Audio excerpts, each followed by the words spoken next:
सपना सौंप करके गए और परम वंदनीय माता जी ने नारी जागरण की बागडोर अपने हाथ में संभाली। गुरुदेव इस चीज को छोड़ दिए माता जी के ऊपर, और गुरुदेव ने माता जी ने नारी जागरण के अनेक सम्मेलन किए, और माता जी का ही प्रेम और प्यार था कि आज सारी दुनिया में यदि कार्यकर्ताओं की संख्या गिनी जाए, देखा जाए, काउंटिंग की जाए, तो पूरे भारतवर्ष में सबसे ज्यादा संख्या यदि कार्यकर्ताओं की है तो बहनों की है।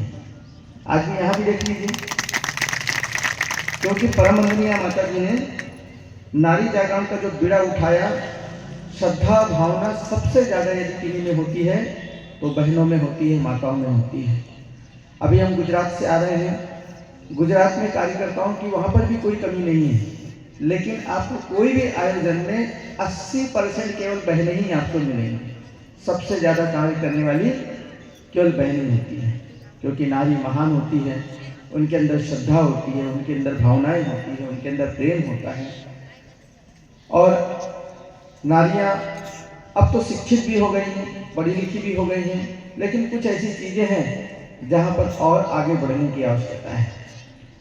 नारियां सृजन करती हैं, नारियां नई पीढ़ी को तैयार करती हैं, तो उनको भी शिक्षित और संस्कारवान होना जरूरी है। जब वो शिक्षित संस्कारवान होंगे तभी वो बच्चों को सही प्रेरणा मार्गदर्शन दे सकते हैं।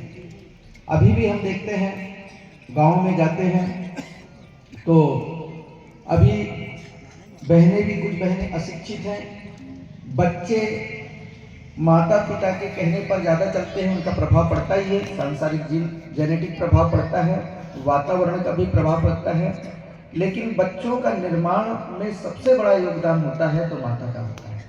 गुरुदेव ने एक किताब लिखी है, उसका नाम है महाकाल और उसकी प्राण प्रत्यावर्तन प्रक्रिया। उसके 72 नंबर पृष्ठ पे लिखा हुआ है, और उसमें लिखा हुआ है 21वीं सदी नारी सदी होगी, नारियों का ही बाहुल्य होगा। संख्या की दृष्टि से नहीं, नेतृत्व की दृष्टि से हर क्षेत्र में नारी ही नेतृत्व करेंगी, गुरुदेव ने लिखा है। और उसके लिए पुरातन काल के जितने ऋषि, संत, महंत, जितने महापुरुष हैं, उन सबको इस धरती पर आमंत्रित किया जा रहा है, जितने भी महापुरुष हैं, और आमंत्रित किया जा रहा है। और वो जो सिद्ध आत्माएं हैं वो घर तलाश कर रही हैं कि हमको कहाँ जन्म लेना है। और सिद्ध आत्माएं बहुत तो जन्म भी ले चुकी हैं भगवान के कार्य के लिए, युग निर्माण कार्य के लिए, और बहुत अभी जन्म लेना बाकी है, तो घर तलाश कर रहे हैं। अब यहाँ पर माता पिता की और बहनों की बड़ी विशेष जिम्मेदारी हो जाती है कि जो दिव्य आत्माएं धरती पर आ रही हैं, ऐसे माता पिता जिनके घर संतान होने वाली है, या जो संतान पैदा करने की तैयारी कर रहे हैं, उनको विशेष जागरूक होने की आवश्यकता है। अब उनको तो पता नहीं है तो कौन बताएगा? जो बहनें गायत्री परिवार से जुड़ी हुई हैं, जो जानती हैं, समझती हैं, सरकारी स्तर पर काम होता है, आशा कार्यकर्ता बहनें जाती हैं, उनका हालचाल लेती हैं, उनका सब टेस्ट करते रहती हैं, तो वो शारीरिक टेस्ट करती हैं।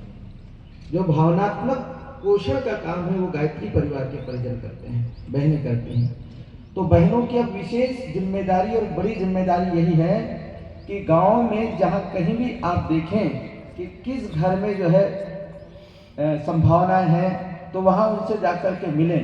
बहन, आपके घर में जो देवात्माएं आ रही हैं, आपको अपना घर स्वर्ग जैसे बनाना है। उनके सास ससुर को भी समझाना है, उनके पतिदेव को भी समझाना है, उनके देवर को भी समझाना है, सबको समझाना है। तो फिर करना क्या है? उस घर में प्रतिदिन आरती होनी चाहिए, सूर्य भगवान को अर्घ दिया जाना चाहिए। ये सारे काम पुंसवन संस्कार के समय समझाया जाता है।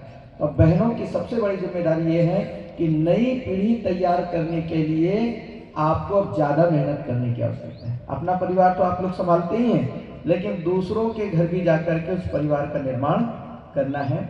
एक गीत सुनते हैं, फिर थोड़ी सी चर्चा और आगे बढ़ाएंगे।